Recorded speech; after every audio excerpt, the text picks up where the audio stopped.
Okay, hello everyone. In today's class, I'm going to teach you a very interesting poem, To His Quay Mistress by Andrew Marvell.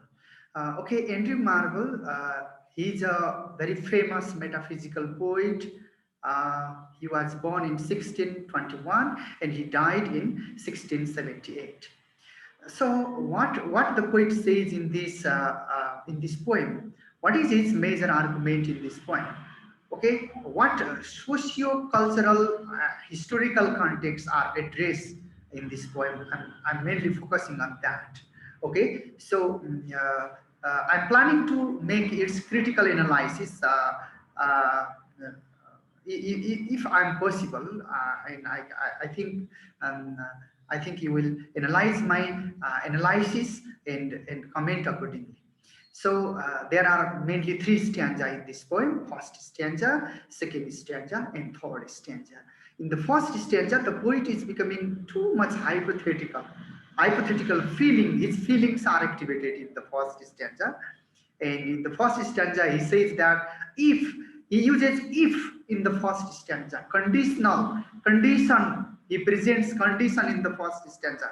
If if our life was long, if the world was enough, if time was enough, if life was long, then I would give you love. I would give you love, and my love would grow faster than empire, and I would I would go to visit Indian Gangas and Humber rivers.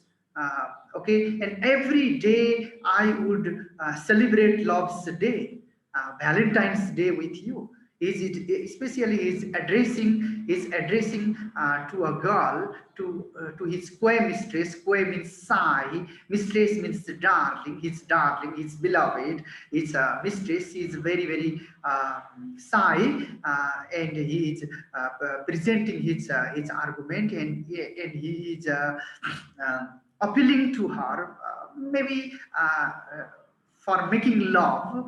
Okay, so what he says in the first stanza, let's focus the major point of the first stanza. Okay,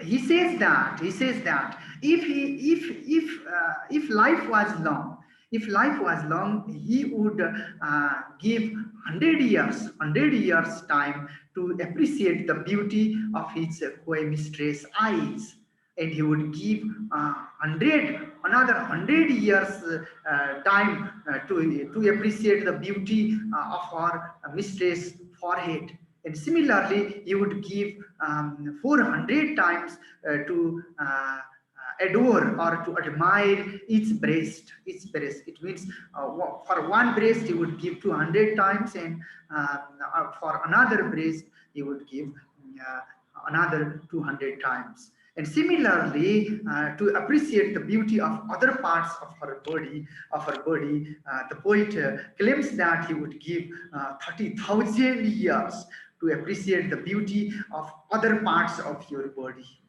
And at least you will give 100 years time, and age means 100 years, 1 century time, to appreciate every part of her body. And finally you would give time to appreciate the beauty of her heart. It means finally he thinks that heart is very important, soul is very important. So for metaphysical poets, soul is more important than physical world. That's why he is focusing on soul. He has given more priority for soul. Okay, it means his mistress is very beautiful.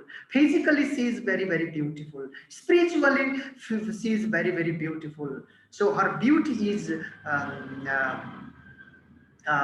great, and he thinks that the desire, the desiring, his desiring soul is also greater. His desiring soul is also greater. He is also no less than her beauty. That's why she should listen him. And in the second stanza starts with but. And but, after but, by using but, what the poet says here? The poet says, the poet that focuses that life is very short. Okay, life is momentary. We cannot live forever. Human's life is transitory life. And one day, both his co-mistress, his co-mistress and he himself, they both will die, or or long preserved virginity will change into dust. And similarly, the poet's lost LUST, lost sexual passion, sexual desire, it will also change into ashes one day, and both of them will be under the grave, and at that time there will be no one to embrace them, to make love, and to kiss them, to understand them and to embrace them. That's why there will be the worms, and they will try to eat the dead bodies of both. So this is the bitter reality of human life, because one day human will die and life changes into dust. So the poet is focusing, giving the idea of bitter reality of human life. And in the third stanza, what the poet says in the third stanza. Okay, by saying this and that in the first stanza and in the second stanza, the poet is appealing for making love to his quiet mistress, to his darling, but still she is not convinced. She is not saying okay. And now what the poet thinks? Okay, physically, if you are not interested, physically you are reluctant to say okay, but spiritually our souls, your soul and my soul, our soul will say okay, your soul also will say okay, and my soul also will say okay, to play the sport of youth, to play the sport, to play the game of love, to play the game of sex, to play the game of embrace, to play the game of kiss.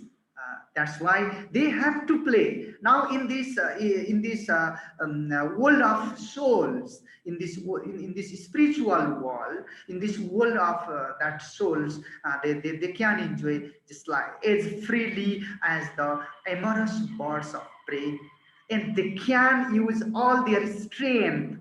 They can use all their strength to express their love. Okay, and they can break any iron gates of life, because they are not in physical world. If they are in spiritual world, if they are in the world of that souls, there are no any, there should not be any iron gate, and all the iron gates will be broken. And he requests her, he asks her, let's enjoy in the game of love making. Okay, in by breaking all the iron gates of life. Why are we making different sorts of iron gate in life? We know life is very short, we know life is momentary, then why can't we best utilize our time in this short life? Why can't we play the role of son? Okay, we cannot make our son stand still. Is it possible to make our son stand still? Can we say, oh son, please stop? It's not possible. And in the same way, we have to follow the course of son. We have to play the role of son. We cannot make our son stand still, but we have to make him run. And similarly, our life, human life, should go and go and go. We should best utilize the time. Time is very important. We have to be natural. We have to follow the ideas of nature. We have to learn from nature. That's why we have to be like nature. Now I'm going to read that summary and analysis, what I have understood in this poem. The poem is written in three stanzas. The poet becomes hypothetical in the first stanza. Uh, he says that if he had long life or enough time or world, his love would grow vaster than empire. He would love his mistress 10 years before the flood comes. They would celebrate love's day every time, visiting Indian Ganga and Amber River in London.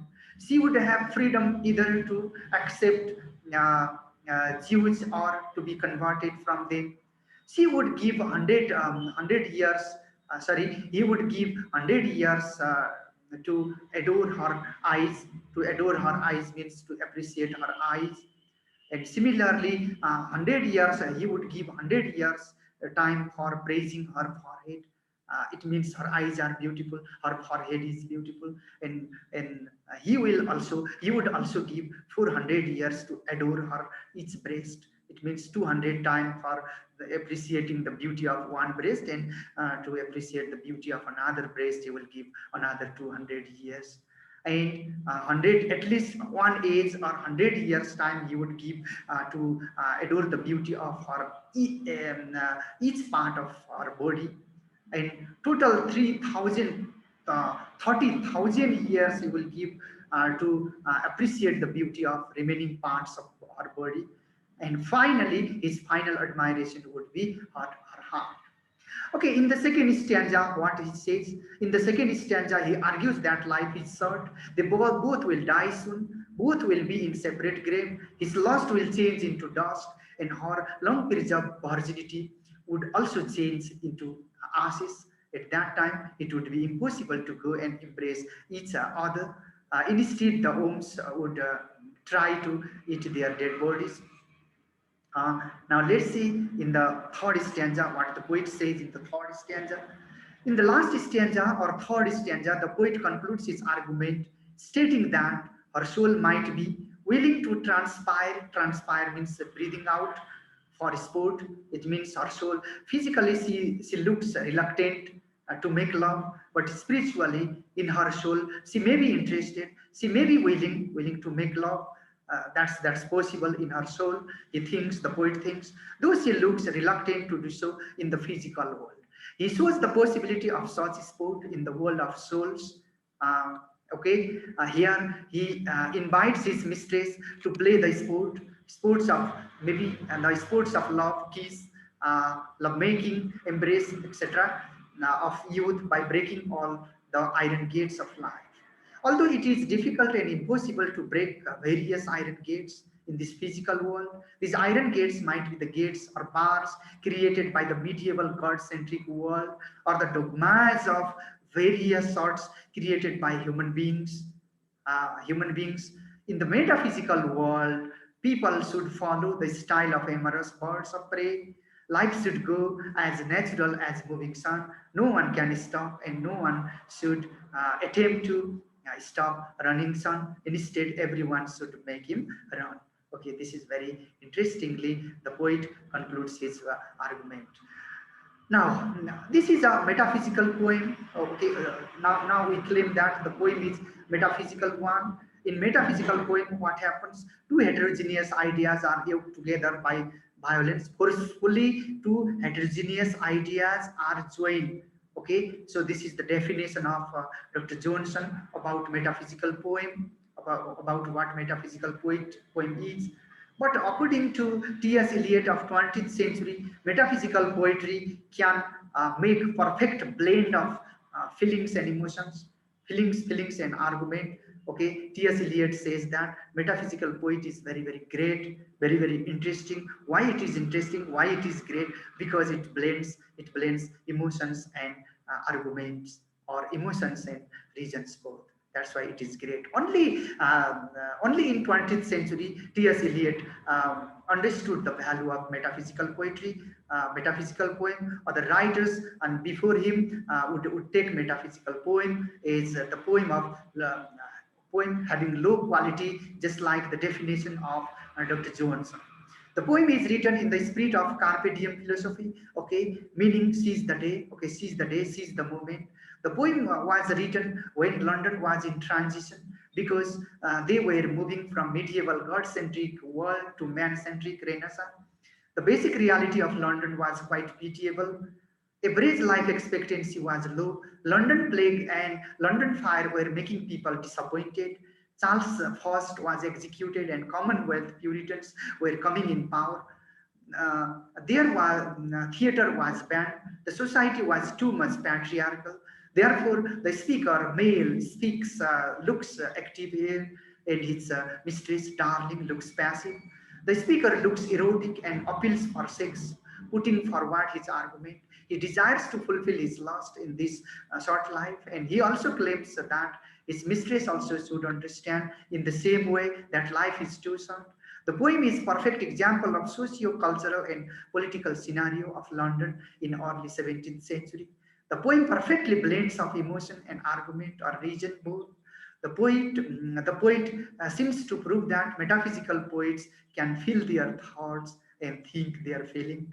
Okay, because why this is interestingly expressed, especially by T.S. Eliot.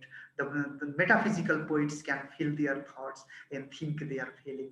Why? Because feelings and reasons, feelings and arguments both are very perfectly embedded, perfectly blended in such poem. That's why he says so. But such poetry could not get high recognition in 17th century, 18th century, even 19th century. Only after T.S. Eliot's admiration of such poetry in 20th century, it got recognition. Okay, so in this poem, what I have presented here is how can we say this is metaphysical poem, because it carries metaphysical features of the poem, and why we can say this is carpe it applies the idea of carpe diem philosophy, or seize the moment is past, means past is past, future is uncertain. Let's best utilize our time at present. Why this was happening in London at that time? Because people were suffering a lot because of London fire, because of plague in London. Okay, there were so many other injustices, other discriminations. Socio-cultural situation was in favor of male. Society was completely patriarchal.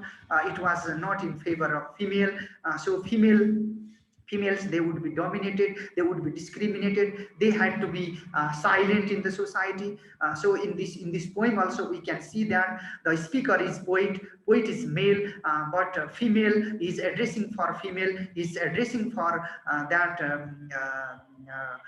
darling for his beloved, but she's made her silent. She's not speaking, she's not responding anything, she's not saying anything. So why this is shown in this poem? Because the socio-cultural and historical and also political situation of London was like this at that time. So this is all what I understood in this poem. Okay, if you like this video, you can share it and you can comment it, because you may have more ideas about it. This is my understanding about this poem. Okay, thanks for watching this video, and see you next time. Bye.